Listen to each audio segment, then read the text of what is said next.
This daily life is not passive. It is deeply alive.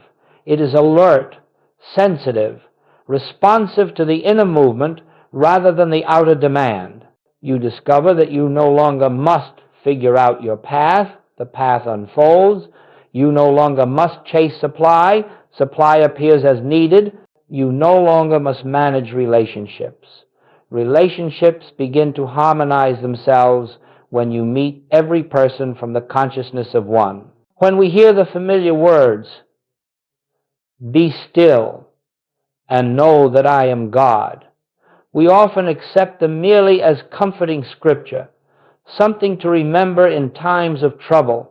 Yet we seldom pause long enough to discover that within those words lies the entire secret of spiritual life. These words are not addressed to a mortal being attempting to reach a distant deity.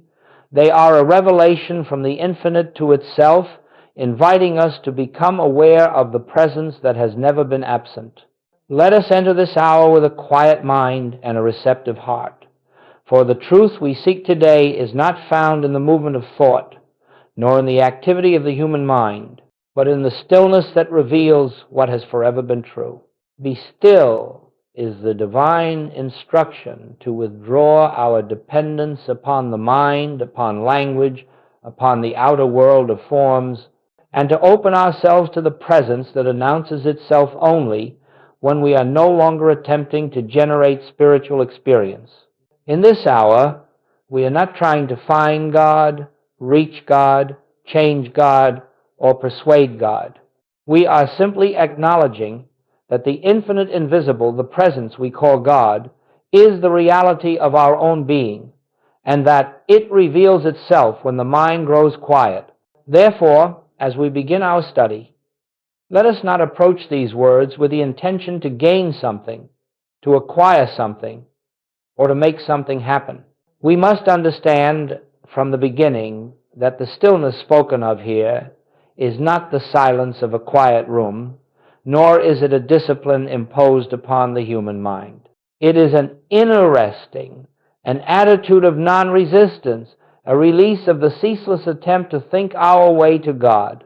For as long as we approach truth through thought, as long as we believe that spiritual realization can be achieved through the effort of the human intellect, we remain outside the very awareness this passage reveals.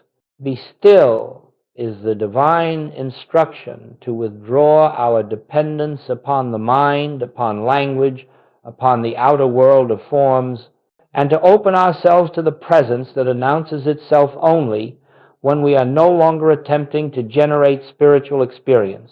When Scripture tells us, "Be still and know that I am God," it is indicating that the knowing of God takes place only when the activity of the human mind has been set aside. For the divine can be known only by the divine, and the human mind, being finite, can never encompass the infinite. We must understand from the beginning that the stillness spoken of here is not the silence of a quiet room, nor is it a discipline imposed upon the human mind. It is an inner resting, an attitude of non-resistance, a release of the ceaseless attempt to think our way to God. For as long as we approach truth through thought, as long as we believe that spiritual realization can be achieved through the effort of the human intellect, we remain outside the very awareness this passage reveals. It is a living reality, a presence that exists long before thought arises and remains long after thought has ceased. And so, when we speak of silence, we do not mean merely the absence of noise. We mean the absence of mental activity, the surrender of the belief that the mind can reach God. Be still is the divine instruction to withdraw our dependence upon the mind, upon language, upon the outer world of forms, and to open ourselves to the presence that announces itself only when we are no longer attempting to generate spiritual experience. This is the true knowing of God, not the mind's assertion, but the soul's awareness. The divine never shouts. It never argues. It never compels. The activity of God is a quiet flowing, like a river that moves without effort, like the breath that enters and leaves without command. And if we would become aware of this presence, we must enter its own nature.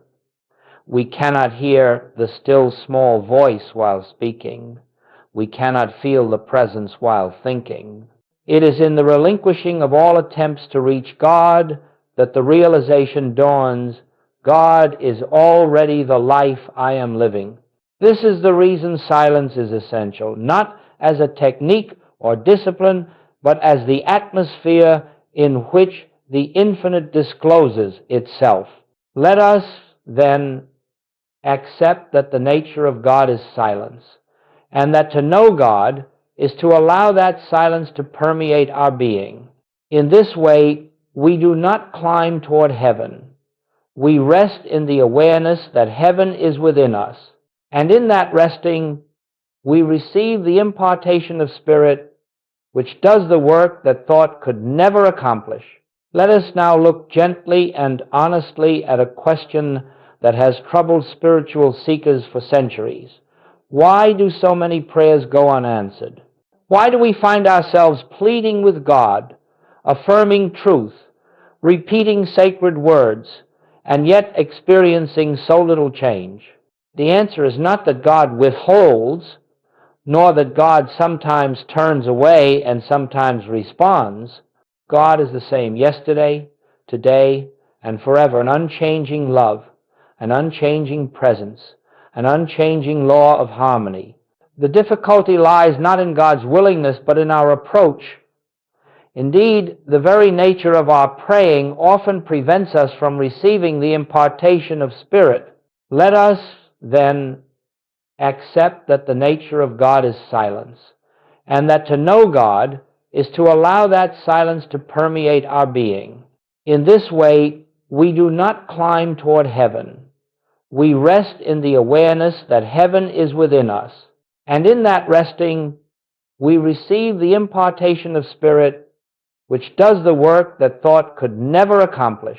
When we pray from fear, from desire, from anxiety, from a sense of lack or danger, we are praying from a state of mental agitation. We are not still, we are not receptive, we are not resting in truth, we are pleading from a belief in separation. The mind is active, reaching outward, seeking rescue, trying to bring God into the situation. But God need not come anywhere. God is already the substance of our being, already the life of us, already the intelligence functioning as our very existence. This is why ordinary prayer fails. It begins with the belief that God is somewhere else, that God must be summoned, persuaded, or convinced. It believes that if we make our case well enough, God will intervene. But such prayer only reinforces the illusion that we are separate beings trying to contact a distant deity. In that state, the mind is restless, concerned, fearful, and a restless mind cannot be the instrument through which spirit reveals itself. You see, the mind that prays for God to act is the very mind that must become still before God can be known. As long as we are reaching outward, we cannot receive inwardly. As long as we are speaking, we cannot hear.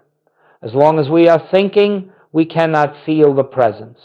True prayer is not speaking to God. It is not asking, demanding, or declaring. True prayer is the quiet awareness of God, already present, already functioning, already fulfilling its own nature in and as our being. When Jesus said, "Your Father knoweth what things ye have need of, before ye ask," he was revealing that all outward prayer is unnecessary movement. The divine does not require information from us. The divine does not require persuasion. Everything that God is, wisdom, harmony, life, love, supply, is already embodied within us. But we cannot feel this embodiment while the mind is filled with petition. This is why ordinary prayer fails. It begins with the belief that God is somewhere else, that God must be summoned, persuaded, or convinced. It believes that if we make our case well enough, God will intervene. But such prayer only reinforces the illusion that we are separate beings trying to contact a distant deity. In that state, the mind is restless, concerned, fearful, and a restless mind cannot be the instrument through which spirit reveals itself. This is why ordinary prayer fails. It begins with the belief that God is somewhere else, that God must be summoned, persuaded, or convinced. It believes that if we make our case well enough, God will intervene. But such prayer only reinforces the illusion that we are separate beings trying to contact a distant deity. In that state, the mind is restless, concerned, fearful, and a restless mind cannot be the instrument through which spirit reveals itself. As we move deeper into our study, let us consider more fully what it means to be still. These words are often interpreted as an instruction to quiet the body or subdue the mind, but their true significance goes far beyond physical stillness or mental discipline. Be still is a doorway into the highest form of spiritual contact, a contact not achieved through effort but revealed when all effort ceases. To be still is to relinquish our dependence on the human mind.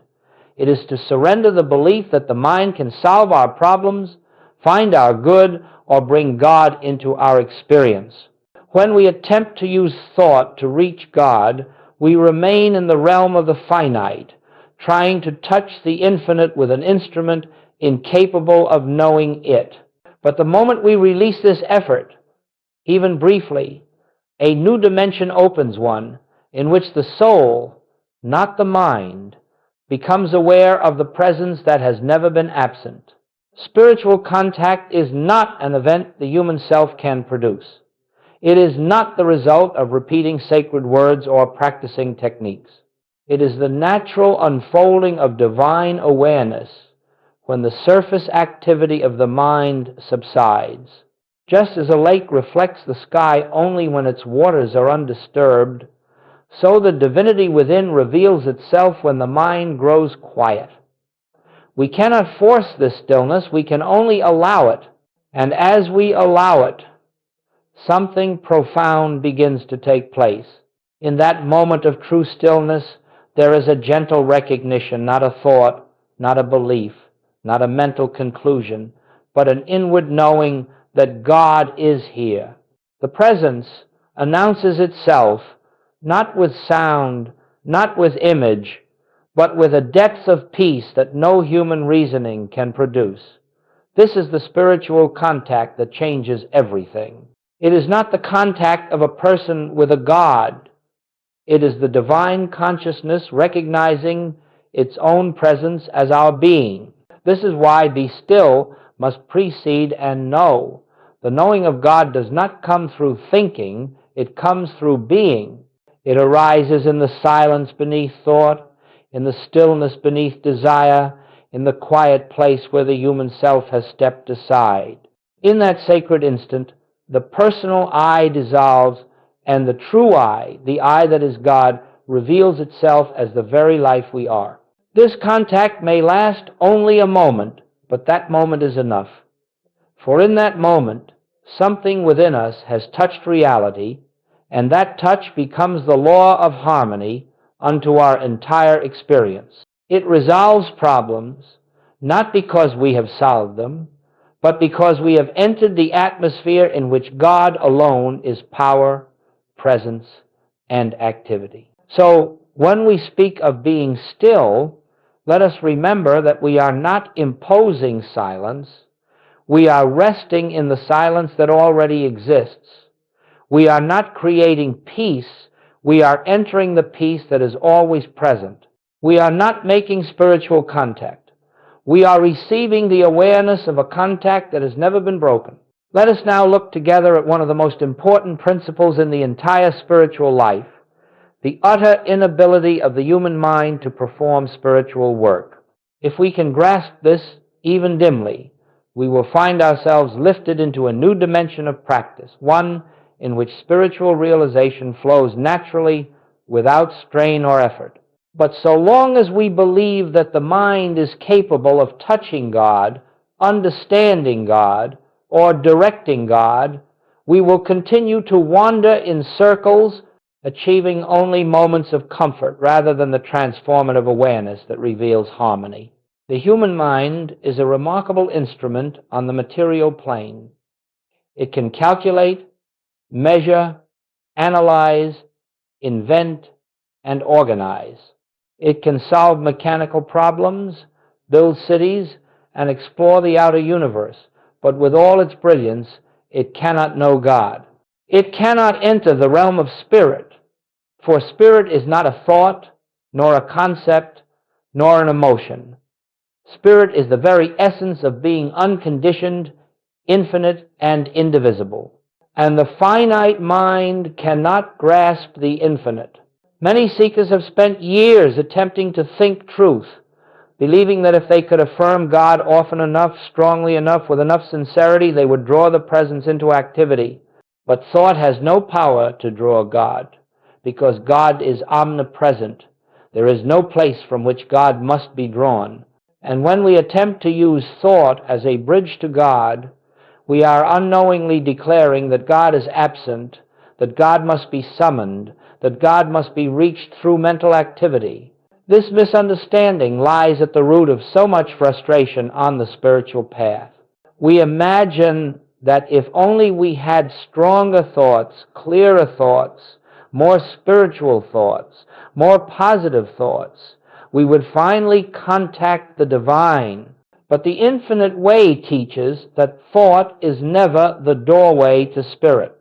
At its highest, thought can point to truth, but it cannot reveal truth. It cannot produce realization. It cannot establish spiritual contact. Why? Because thought is always dualistic. It always divides good and bad, right and wrong, truth and error, God and man. Spirit recognizes no such division. Spirit is one. Thought, by its very nature, cannot enter unity. It operates only in the realm of concepts. Therefore, the moment we turn to thought as the means of attaining God, we remove ourselves from the very atmosphere in which God reveals himself. This is why spiritual healing does not come through affirmations, nor through denials, nor through mental arguments. No matter how pure our thoughts may be, they remain thoughts, and God is not found in them. The spiritual practitioner does not direct truth toward a person or condition, nor does he attempt to mentally correct error. Instead, he becomes still, releases all mental activity, and allows the presence to announce itself. In that impartation, harmony reveals itself not because of anything he has thought or declared, but because he has set aside the mind and allowed spirit to come through. If we would truly understand the words, "Be still and know that I am God," we must accept this. The knowing of God does not occur in the mind. It occurs when the mind is silent. The mind, with all its reasoning, desiring, fearing, and reaching, is the only barrier to realization. When that activity subsides, even for a moment, the divine consciousness that has always been present shines forth in its own light. Often the healing appears outwardly in ways the human mind cannot understand. A condition that seemed chronic begins to improve. A relationship softens. A financial need is quietly met without struggle. None of this happens because the practitioner sent healing power. There is no power to send. It happens because the realized presence dissolves the illusion of a second power, an opposing condition, and harmony reveals itself as the natural state of being, for in the presence of the One, all illusion collapses of its own weight. Let us now look gently into the sacred mystery of spiritual healing. For here too the same principle governs. All healing is the revelation of God's presence, and this revelation takes place only in silence. No practitioner heals by thought. No practitioner heals by virtue of personal understanding or mental ability. All true healing is the activity of God made evident when the practitioner becomes still enough to let the presence announce itself. When someone calls upon you for help, you may feel at first the natural human impulse to correct the condition, to relieve the suffering, to restore harmony. But in that very impulse lies the temptation to turn again toward thought, toward the desire to do something, accomplish something, or bring about a change. The infinite way teaches that if we attempt to correct the outer picture, we remain in the realm of the picture itself. Healing never occurs in the picture. It occurs in consciousness, and consciousness reveals harmony when it is free of mental interference. Therefore, the moment a call for help comes, the practitioner does not reach for a technique, nor does he begin to declare truths or repeat familiar statements. He moves inward, not to think, but to rest. He withdraws interest from the appearance, knowing that the appearance has no power, no law, no substance of its own. He does not attempt to make the condition better. He does not attempt to correct it mentally. He simply becomes still. And in that stillness, a remarkable thing begins to take place. The sense of a personal I, an individual healer with responsibility and burden, disappears. What remains is awareness, pure, open, receptive awareness. Into that awareness the presence flows not as something newly arrived, but as something newly recognized. The impartation may be so gentle that it cannot be described. It may appear as a quiet assurance, a soft inner warmth, a peace that touches the very core of the being. Sometimes it is so subtle that one becomes aware of it only in retrospect when the healing has already unfolded. This is the moment of spiritual contact, and it is always silent. No words are spoken inwardly or outwardly. No argument takes place. No denial of error is made. The activity of spirit reveals itself as the awareness of one presence, one power, one life. And in that awareness, disease loses its reality, lack loses its hold, fear dissolves. Why? Because the appearance, whatever form it took, was never a presence, never a power, never a law. It was only a belief sustained by mental activity. When the mental activity ceases, the belief has nothing upon which to rest, and so it fades. Healing does not come because we have changed something. Healing comes because we have witnessed the truth that nothing needed to be changed. God alone is, and where God is realized as the substance, life, and identity of all being, no opposite condition can stand. The presence is the principle. It performs the work. The practitioner merely rests in an inner silence that allows the truth to come through. Often the healing appears outwardly in ways the human mind cannot understand. A condition that seemed chronic begins to improve. A relationship softens. A financial need is quietly met without struggle. None of this happens because the practitioner sent healing power. There is no power to send. It happens because the realized presence dissolves the illusion of a second power, an opposing condition, and harmony reveals itself as the natural state of being. Healing does not come because we have changed something. Healing comes because we have witnessed the truth that nothing needed to be changed. God alone is, and where God is realized as the substance, life, and identity of all being, no opposite condition can stand. The presence is the principle. It performs the work. The practitioner merely rests in an inner silence that allows the truth to come through. Let us now turn toward the practical side of our work, not to introduce a method or a technique, for in the infinite way we do not rely on methods, but to offer a way of entering the atmosphere in which realization may dawn. You see, stillness cannot be achieved through force, nor can it be produced through discipline. Stillness is not something we create, it is something we allow. And so our practice is not one of effort, but of gentle recognition. Often the healing appears outwardly in ways the human mind cannot understand. A condition that seemed chronic begins to improve. A relationship softens. A financial need is quietly met without struggle. None of this happens because the practitioner sent healing power. There is no power to send. It happens because the realized presence dissolves the illusion of a second power, an opposing condition, and harmony reveals itself as the natural state of being. If thoughts arise, do not fight them, for the very act of resisting thought is itself a form of mental activity. Allow the thoughts to come and go as clouds drifting across the sky without giving them power or interest. This is the moment of spiritual contact, and it is always silent. No words are spoken inwardly or outwardly. No argument takes place. No denial of error is made.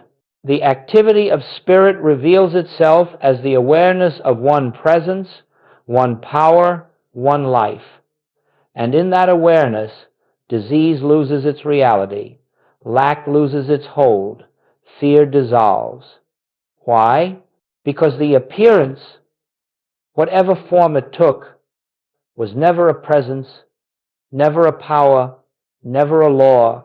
Begin your day, if possible, by sitting quietly for a few moments, not with the intention of accomplishing something, nor of reaching God, nor of making spiritual contact. Simply sit as one who is willing to be receptive. You do not need to prepare your mind with thoughts, nor fill the silence with affirmations. Let the mind settle naturally, just as dust settles when the air grows calm. It is the activity of the presence announcing itself. After a few minutes, you may rise and begin your day. Do not evaluate the experience. Do not ask whether anything happened. Spiritual realization is not measured by sensation. Even if your mind felt busy, even if no peace seemed to come, the very act of turning within has prepared the ground for future unfoldment. Remember, unseen activity is often the most powerful. Just as a seed germinates beneath the soil long before it breaks the surface, so the activity of spirit takes place within your consciousness long before you become aware of it outwardly. Throughout the day, pause whenever you feel yourself being drawn into fear, anxiety, or the belief in two powers. Close your eyes for a brief moment, take a quiet inward breath, and simply acknowledge, God is here. Again, no repetition, no effort to make something happen, just the recognition. In that one instant of turning within, the mind steps aside, and grace finds an opening through which to reveal itself. This simple practice, repeated gently and without strain, cultivates an inner habit of receptivity. Eventually, the stillness becomes not something you enter, but something that follows you, accompanies you, surrounds you. You begin to live from a center of quiet awareness, and in that atmosphere the presence speaks, not in words, but as a continuous flow of peace, assurance, and harmony. This is the essence of spiritual practice in the infinite way, not thinking, not striving, but resting in the truth that the divine is already the life of your being. As we come to this next stage of our work, let us understand that the purpose of stillness is not confined to moments of meditation. A few minutes of quiet reflection may open the door, but it is in the unfolding of the day that the deeper fruit of realization appears. The goal is not to retire from life in order to be spiritual. It is to carry the awareness of the presence into every circumstance, until the activity of God is felt in the very midst of ordinary experience. When you begin to sense this inner stillness throughout the day, you will notice something remarkable. You no longer respond to appearances with the same urgency, fear, or excitement. The outer world begins to lose its power to disturb you because you have touched the deeper world that lies beneath it. You have discovered that harmony does not come from conditions but from consciousness, and that consciousness, resting in truth, governs the outer picture with effortless grace. As you go about your daily tasks, working, conversing, caring for your home, engaging with others, you will find opportunities to pause inwardly, even for a second, and remember, God is the only presence here. You may not say it in words. You may simply feel it, a quiet recognition, a gentle awareness, an inner loosening of the mind's grip. And in that recognition, the conditions around you begin to take on a different quality. Obstacles soften, tensions ease, solutions arise without struggle. Why? Not because you have manipulated the situation, but because your consciousness, now imbued with spiritual awareness, no longer resists the natural activity of grace. This is the secret of living from the realization of God's presence. Life becomes less a process of seeking and more a process of allowing. You do not strive to make things happen, you watch them unfold. You do not reach for supply. Supply appears as the expression of divine abundance. You do not struggle with relationships. Harmony emerges as the natural state where God is recognized as the identity of all. You do not wage war against fear or sickness. You see them for what they are, shadows that vanish in the light of realization. In this new way of living, you discover that nothing in the outer world needs to be conquered or corrected. The only work is inward to maintain, as best you can, the awareness that the presence is here and that it alone governs all activity. Some days you may feel deeply connected. Other days you may feel distracted or troubled. This is natural. Spiritual realization unfolds gradually, like dawn breaking over the horizon.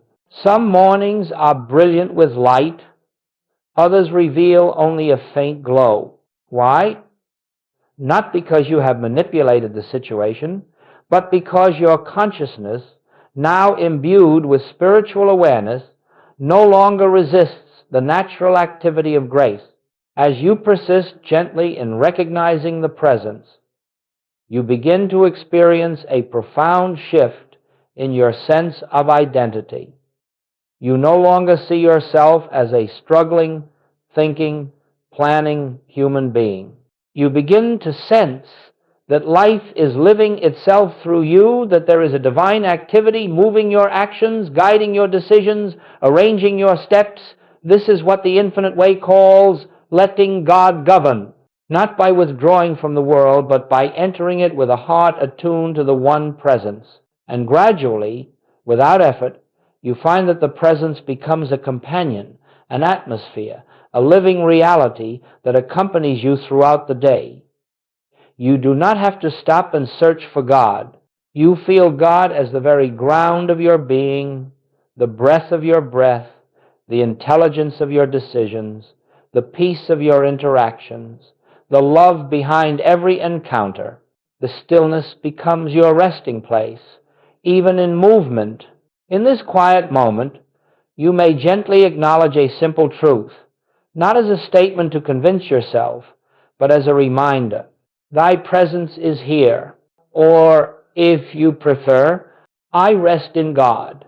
Say it once, inwardly, without emphasis, then let it go. Do not repeat it. Do not turn it over in your mind. Simply rest. There is no need to hold the truth, for the truth holds you. This is the life of realization. This is the life of be still and know, and it is available in each moment, not through effort, but through remembrance. And now, As we bring this period of study to a close, let us return once more to the simplicity of the silence from which we began. For everything that has been spoken is but a finger pointing toward an inner experience that cannot be conveyed in words. The truth we seek is not carried in sentences, nor held in the mind through memory. It is felt in the quiet awareness that rises when the mind is still and the heart is open. So let us pause for a moment, without intention, without effort, without the desire to achieve anything, and simply rest. The presence we have spoken of is not something we must reach for. It is here.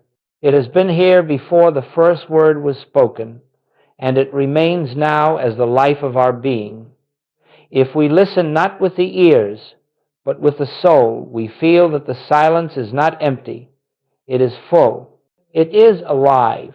It is the very substance of God expressing itself. We need not strain to enter this awareness.